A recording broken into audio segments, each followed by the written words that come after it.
Somehow, instinctively, we know that if we make changes to our diet, we're going to feel a whole lot different, either better or worse. And this is in us by nature.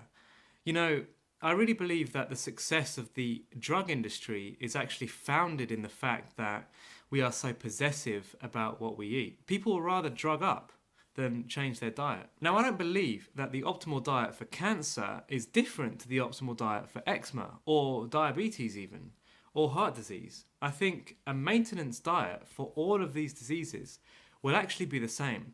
Maybe we have to do some fairly abrasive things at the start of trying to heal that disease, like I talk about when I recommend the raw garlic program, and enemas and things like that. But when it comes to a diet that keeps you well long term, I don't think that's different across the board. Over the years, a lot of doctors have been saying that death begins in the colon, and this is to do with the residence time of toxic material that sits in the colon, and gets reabsorbed by the body and causes all kinds of problems. So, really, we should be eating foods that have quick transit times that go into the colon, so the waste matter goes into the colon and then exits the body in a timely manner. To this end, the optimal diet for humans is a low fat, whole foods, plant based diet. And this is foods that consist of starches, grains, beans, legumes, fruits, and vegetables, because these are the foods that are going to offer the quickest transit time, most optimal digestion, and the highest levels of nutrition as well.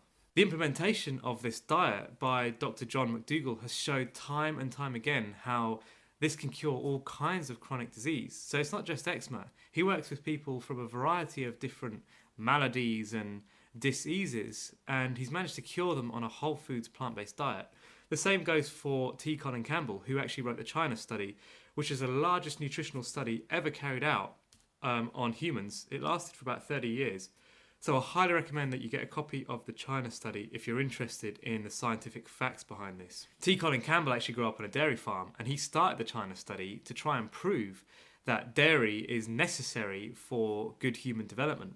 However, he found in China that there was a positive correlation between the amount of animal protein being consumed and the amount of disease. Luckily, T. Colin Campbell had the humility to speak up and say, hey, even though I came here to try and prove that my product, the dairy products, are necessary for humankind, I found the opposite. And so what I'm going to do from here on out is work at implementing the plant-based diet to help people that are in diseased conditions.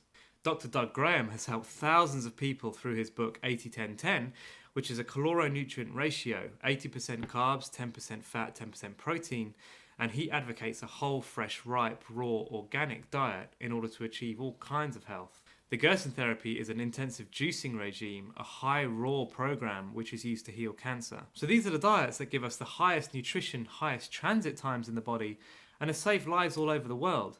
There's all kinds of diets out there that try and advocate health and fitness, but you know, a lot of these, they're just there because we love to hear good things about our bad habits. But please look at the results of these diets. Please look at the people that are healthy long term from these things and who have actually cured diseases on these diet plans. The only reason that we have ever believed that meat, dairy, and eggs are good for us is because of marketing.